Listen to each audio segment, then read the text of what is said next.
Are you seeing Yeah, this we are. world-class design title slide? Yes, sir. Yeah, I put about an hour and a half on this one alone, so you'll appreciate my design prowess. So yeah, no, Steve set this up. Steve set this up well, in terms of supply chain challenges and inflationary challenges, and so what I certainly see in the news, but see day to day working with clients, both vendors and third party sellers on Amazon and Walmart, is that there just continues to be more of a focus and more of a need to really manage cost effectiveness, cost efficiencies, margins, et cetera. And, a couple of years ago, it used to be everybody was just riding the growth, and it's just not enough anymore. So, this will be fairly brief, of about a half a dozen slides, a couple mini case studies to go through. And basically, what I just want to show is, two clients in two very different categories, where, working together, we kind of, got aligned, we prioritized some opportunities, and, we went to market and started getting great results. But then due to, some challenges with, frankly, some was supply chain, uncontrollable variables, some was just, needing to do a better job with our demand and inventory planning. What was, very successful very quickly became, very expensive and not so successful. And that's just what we'll get into here. So here, this is an example of a client, and, you might look at this and say, well, wow, look at that ACost, 41%, that's terrible. Well, if you look in the middle of the graph here, when we implemented things, and this was right around the beginning of March, when sales started ramping, you'll see how much lower the ACost was. So, we understand 40% is not a particularly good ACost. All kinds of factors go into what's acceptable, but, it's just influenced by what we're talking about. And so in this case, as I said, things were running along. This is one product variation for this particular client. Things were running along. And again, we, kind of said, here's where we think we've got some opportunity, competitiveness, et cetera, et cetera. Let's go in, and they frankly are just not that optimized with their advertising strategies. And so we just determined our allowable ACost, and it was nothing fancy. We didn't do ranking campaigns or anything. We just set our ACost and started optimizing bids and structuring the account. And as you can see, the sales just went up and up and up. And the ACost came down. And, of course, if you look at this, you would see the profit went up and up and up as well. But, doing this with, this and one other variation in their product mix, we drove in the course of 2 weeks, we increased revenue 50% greater than the next closest, month. So, we were off and running, but what often happens is with the inventory planning, it's how do you balance the breadth and the depth, right? And you have to have breadth because, different people want different sizes or colors or whatever, but you have got to have depth of those best sellers, and everybody's got the best sellers. And that's what happened here is we sold through a few items that were driving the brunt of the business, and you can see what happened is the conversion rate dropped, the ACost went up, and then we had to pull back and reverse course. So again, that's one example. Yeah, go ahead. I was going to ask really quick, in this particular client, they have variations, correct? Yes. Okay. Yep. Yeah, they have, it's not a big catalog, a few hundred products. Yeah, it's baby apparel and related. So we'll get back to sort of then what happened. It's not like, okay, we just ended it here. So here's another somewhat similar case study, very different category. Same kind of thing, we went through the process we go through, identified where we wanted to focus our efforts. Again, we were doing other things, organic, but a big part of it was the paid, and the same thing. Let's look at our history. How much can we spend on advertising? What's our allowable A cost, to hit our financial goals, et cetera. And we determined that, and the same thing, restructured, did our bid adjustments, nothing that fancy. And you can see here is a year-over-year comparison that after a couple months doing these things, again, we were off to the races. Every single KPI was up. Sales were up, the costs were up less than the sales, et cetera. Everything was looking good. And in this case, we also did a ranking campaign. We went in and we looked at Keyword Tracker, and we found some sweet spots where we had some good organic terms that were on page 1, but they were not the top of page 1. And then for those terms with the paid, similarly, they were on page 1, but not top of page 1. And in fact, they were below the organic. And that's, from my perspective, the ideal opportunity for ranking, is where you can pump up your paid and leapfrog the organic and then pull the organic up. And so, we very selectively implemented a ranking campaign, and you can see what happened. I mean, the total revenue just shot right up, and nicely, it wasn't all paid. A lot of it came from that flywheel effect that it lifted the organic. But again, the same kind of thing happened, is we were going gangbusters, but they didn't have depth of inventory of a couple key driver items.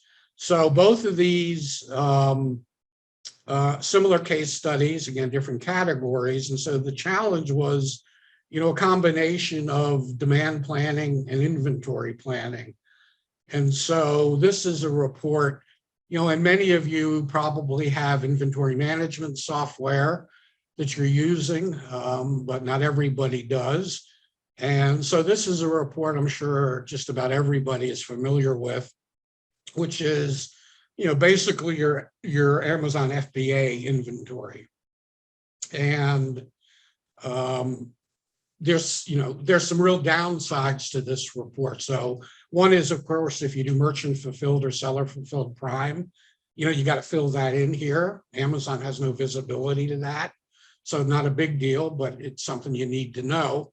But the other thing is that, Amazon's forecasting, when they say, well, you're low stock, you should order this much, it seems all indications are it's very rudimentary.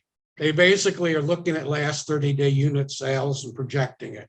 They're not looking at, well, gee, I was out of inventory for half of those 30 days.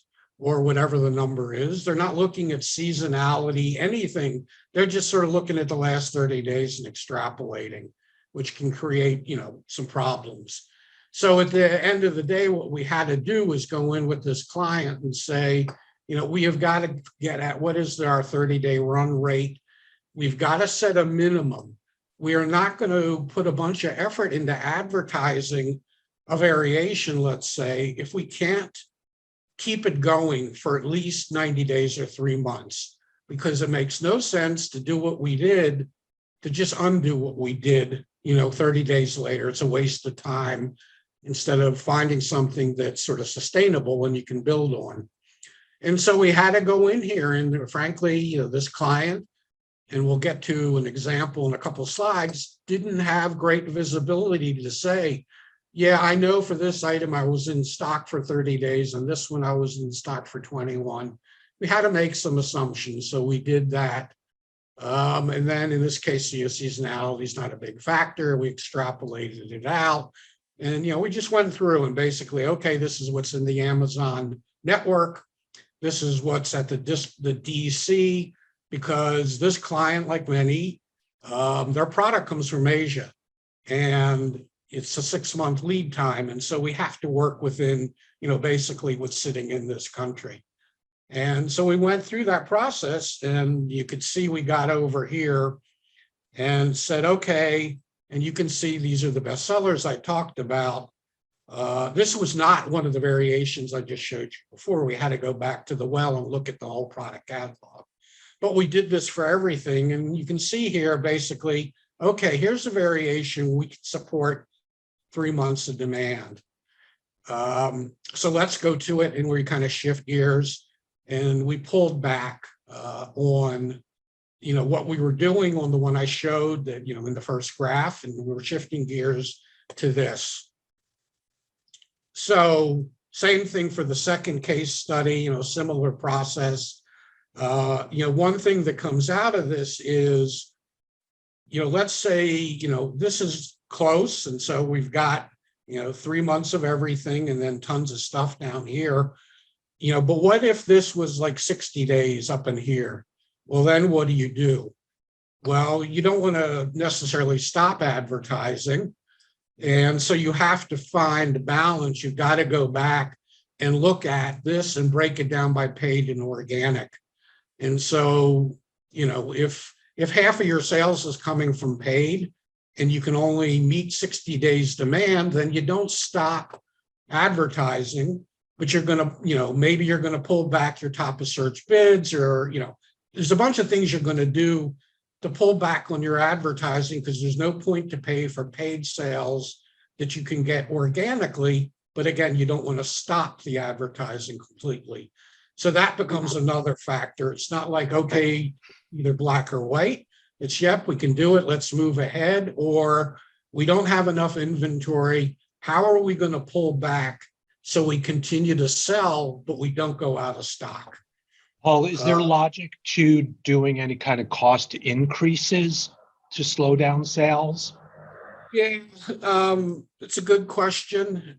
We've had that discussion before. You have to look at the numbers. So much is, dependent on the ranking, that in general, I've kind of taken the approach, which is, and again, it just depends on the unit economics, but I think I would rather maintain my sales velocity and keep my organic rank and spend less on advertising than raise my price. I mean, we've just seen it in the past where a very slight price increase, if the category is not following suit, can be really detrimental. So I think I'd be more inclined to sort of spend less on advertising than raise my price and slow my velocity down. But, it would depend on, I think, different situations.